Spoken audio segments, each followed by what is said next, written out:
Au cours de l'épisode d'aujourd'hui, nous allons construire une amande parfaite qui est la forme la plus souvent choisie dans les salons. Nous allons travailler avec la méthode gel et nous tâcherons de dissiper tous les doutes, que vous soyez une styliste débutante ou de niveau intermédiaire. Je m'appelle Laetitia et vous êtes sur une chaîne dédiée à toutes les prothésistes ongulaires. Aujourd'hui, nous allons créer l'amande parfaite, donc c'est parti! Nous allons appliquer le cleaner, le primer et la perfect base sur la plaque préparée. Ensuite, nous allons former l'ossature avec le Take Your Time. Nous allons construire l'amande avec du light rose et une fois limé, nous allons le faire briller avec le tip top. Nous travaillons avec un pinceau pour gel double face 006, une lime 180 et un buffer. La désinfection est la première étape. La cliente se lave les mains, la styliste se désinfecte les mains et met des gants. Ensuite, elle désinfecte les mains de la cliente. Vérifie l'état de la plaque et si elle convient au styliste, on se met au travail. On repousse les cuticules avec le carbide numéro 9. Et oui, on repousse, on ne coupe pas. On ne veut pas s'en débarrasser à ce stade pour ne pas couper les cuticules fraîchement préparées lors du limage. Le carbide numéro 9 a la forme d'un cylindre rectangulaire grâce à laquelle elle repousse les cuticules comme un sabot. Ce que nous avons enlevé et ce que nous sommes juste en train de faire, ce sont les épithéliums qui poussent sur la plaque et dont nous devons nous débarrasser à ce stade. Nous matifions la plaque à l'aide du buffer, nous y passons le cleaner violet, nous appliquons le primer sans acide. Nous appliquons une petite quantité de perfect base et nous la frottons dans la plaque à l'aide du pinceau pour gel. Nous laissons durcir pendant 30 secondes. Il est temps d'installer le chablon. Avant de le faire, il faut diagnostiquer la plaque de l'ongle. Aujourd'hui, nous allons travailler sur une plaque qui est assez exigeante. Premièrement, les ongles poussent vers le bas et deuxièmement, ils ont une courbe naturelle en C. Pensons à ce que nous voulons obtenir. Nous voulons construire un ongle à peu près jusqu'au chiffre 3. Nous appliquons le chablon de manière à ce que l'extrémité de l'ongle construit soit à la même hauteur que les cuticules. Nous découpons le chablon. Il est censé adhérer parfaitement au tunnel naturel de l'ongle, de sorte que le gel ne coule pas sous la plaque au cours de l'opération. On colle le chablon en veillant à ce que les languettes se rejoignent uniformément. On serre le chablon 2-3 numéros au-dessus de la longueur prévue de l'ongle. Si on veut construire un ongle jusqu'au 3, on serre le chablon à 5 ou 6. Nous serrons le chablon complètement, ce qui nous aidera à obtenir une forme en amande. Nous construisons le squelette. Nous appliquons du Take Your Time sur toute la plaque, puis nous étalons le gel sur la ligne du bord libre et nous le répandons sur les côtés. En appliquant le squelette, pensez toujours à la forme que vous souhaitez obtenir. Vous pouvez comparer le squelette aux ongles déjà formés pour faire correspondre leur longueur. Nous travaillons avec la pointe du pinceau. Take Your Time, comme son nom l'indique, est un gel qui vous permet de prendre votre temps. Il ne coulera pas, quelle que soit la durée de pose pour le squelette. Même en été, lorsque les produits deviennent plus fluides à cause de la température, nous relions le gel à la plaque de l'ongle par de fins filaments. Nous faisons toujours ce même procédé. Lorsque vous formez le squelette, faites attention qu'il faut bien le connecter à la plaque de l'ongle. Et en formant le squelette des bords latéraux, nous appliquons le gel un peu plus bas que souhaité pour pouvoir les limer une fois durcis.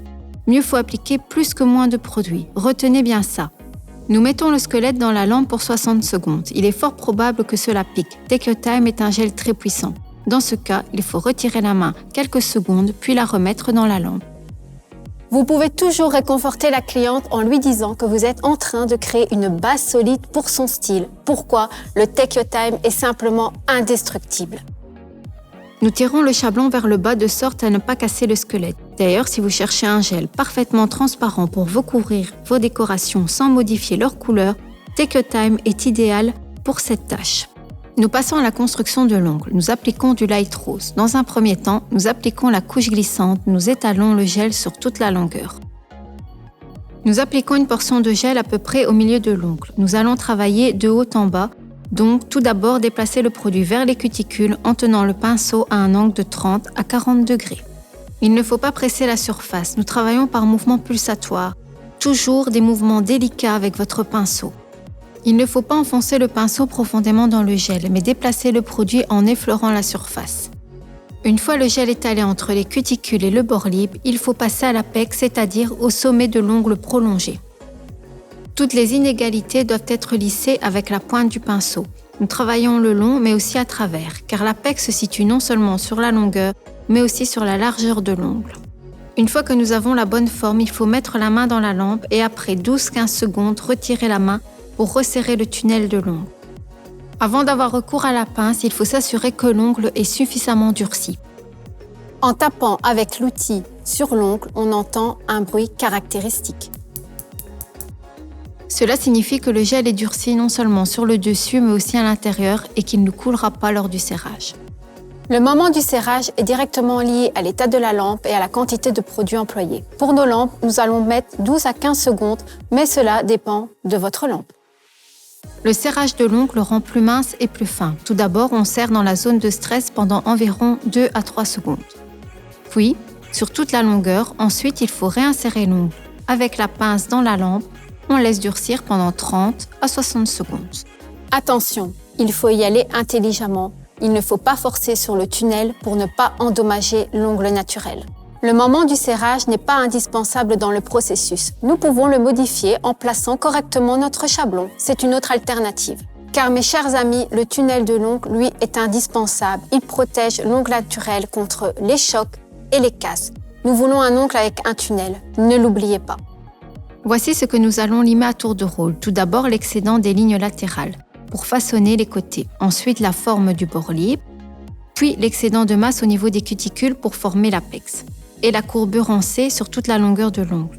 Nous alignons les bords à la courbure en C, nous affinons les lignes capillaires, puis enfin, nous limons les bords. Avant de passer au limage, quelques mots sur l'apex qui est le sommet de l'ongle construit. Voici l'apex que nous voulons obtenir. Il devrait se trouver à environ 1/3 de la longueur de l'ongle. Il doit être esthétique, mais aussi apporter durabilité à l'ongle construit et sécurité à la plaque naturelle. Si nous formons l'apex plus au centre de l'ongle, toute la structure met en danger la plaque naturelle, car notre centre de gravité se déplace. Vous voyez, même en appuyant doucement, il est clair que cette structure n'est pas solide. Et là, une structure correcte, résistante à la casse. À quelle hauteur peut se trouver l'apex? C'est une question de goût. Chaque styliste élabore son propre style, mais l'apex ne doit pas être trop plat, car là encore, notre amande risquerait de perdre sa structure sécurisée. Regardez, il ne se plie peut-être pas comme dans le cas d'un apex décalé, mais il est certainement plus cassable. Maintenant, on passe au limage. Nous utilisons une lime de gradation de 100-180. De temps en temps, nous comparons l'ongle à ceux déjà limés pour voir si nous allons dans le bon sens. En enlevant l'excédent des lignes latérales, il faut tenir la lime parallèle à la forme de l'ongle. Lors du limage du bord libre, nous comparons de temps en temps la longueur. L'index et l'annulaire doivent être à la même longueur. Nous passons à la masse autour des cuticules. C'est pourquoi nous ne les avons pas coupées auparavant pour ne pas les blesser à ce stade. Pour obtenir la forme de courbe C, nous travaillons avec la lime de travers, sans cesser de toucher l'ongle par des mouvements en zigzag en se déplaçant vers le bord libre. Maintenant, il faut donner au bord la forme en C en limant sans changer la courbe C. Lorsque vous affinez la ligne capillaire, tenez la lime droite pour ne pas écorcher l'ongle. Et enfin, les bords latéraux. Faites attention, c'est un élément qui peut gâcher tout l'effet si nous allons trop fort. Des bords réussis doivent être dans la prolongation de l'ongle naturel sur leur première partie, puis doivent remonter. Si vous commencez à limer les bords vers le haut, en tenant la lime en biais, vous allez non seulement obtenir un effet de griffe de corbeau, mais aussi affaiblir la structure. Regardez encore une fois à quoi doivent ressembler les bords latéraux. Il faut limer en pesant chaque mouvement.